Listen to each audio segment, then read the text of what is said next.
Breaking this morning, new numbers are giving us a look at the state of inflation in the United States. The Consumer Price Index report shows prices are up 8.3% compared to last April, and they climbed 0.3% since last month. These numbers show that inflation may be slowing slightly, which is a bit of good news. Meanwhile, gas prices, though, have hit another record high overnight. That is leading to price hikes for other essential goods like groceries.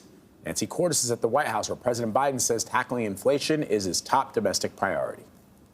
I know the families all across America are hurting because of inflation. President Biden Tuesday called inflation the country's top economic challenge and pointed the finger at two causes. The first cause of inflation is a once-in-a-century pandemic. A second cause, Mr. Putin's war in Ukraine.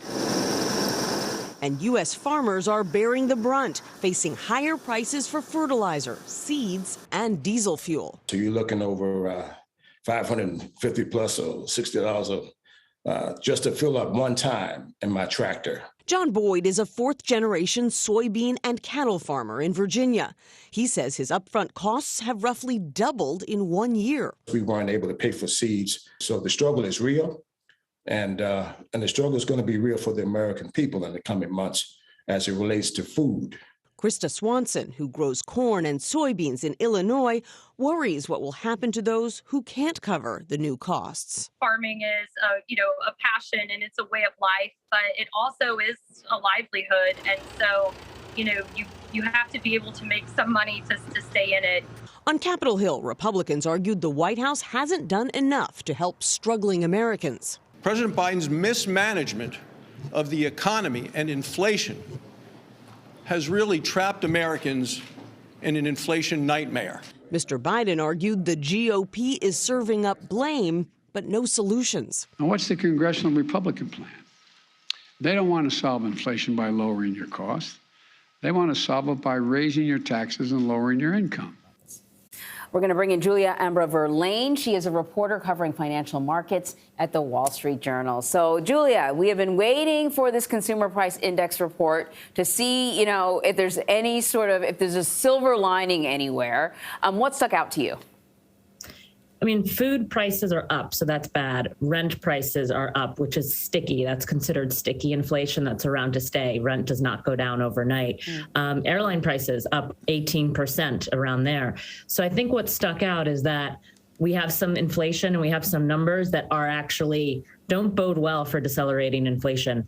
It's interesting, new vehicle prices, those are up as well, but used car prices fell, which is kind of a positive if you want to look at the deceleration side.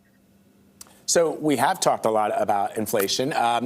For viewers who may be trying to understand exactly what inflation is, I mean, they can feel it, obviously, and they experience inflation, Julia, but explain from an economic point of view what it is as a definition. Sure. I mean, basically, inflation comes when you have an economy that's growing, doing well, and consumers are spending, and you basically have price increases. That's kind of the simple idea of it. And the Federal Reserve, the central bank, is supposed to come in and stabilize prices for the consumer by making sure that they don't go up too quickly, by limiting lending, and by raising the price that it costs to borrow money. So quite simply put, inflation is how much more it costs you to buy something, the worth, like your spending power as a consumer. That's kind of the easy way to look at it. What does a dollar get me?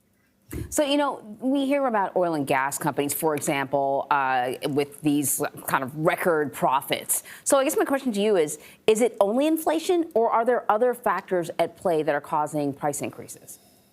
I mean, the big problem here is we've had these exogenous shocks with the crisis over in Ukraine with Russia. We have had China that had more COVID cases and had to slow down manufacturing because they locked down businesses there. So we have basically a supply chain bottleneck, and that's what's making this inflation different than we've had before, because usually it comes with a growing economy, consumers have more to spend. We had all this pent up demand from people who were staying at home during the lockdowns, who wanted to renovate their homes, who were buying things. And so this demand was coming at the same time where we have this supply shortage. And so it just costs more to get things done. I mean, think about something, you want to renovate your home. It costs a lot more today than it did 2 years ago to put in new windows. And that's just because we're not making windows fast enough. So that's a supply chain issue. But you also have more people who want to renovate their home because they were at home and they have more money to do it, because we've never seen consumer bank accounts have so much savings in them, because a lot of people paid off debt when they were locked down during COVID at home. So you have all these strange factors at play that are making inflation worse and different than what we've seen in the past. Julia, really quickly, what are your sources saying about the peak of inflation? Are we there yet? Big debate on Wall Street. I mean, some people think we've peaked. I mean, these numbers show in a way that we have peaked, but it's the question is the deceleration. How fast are we going to come down?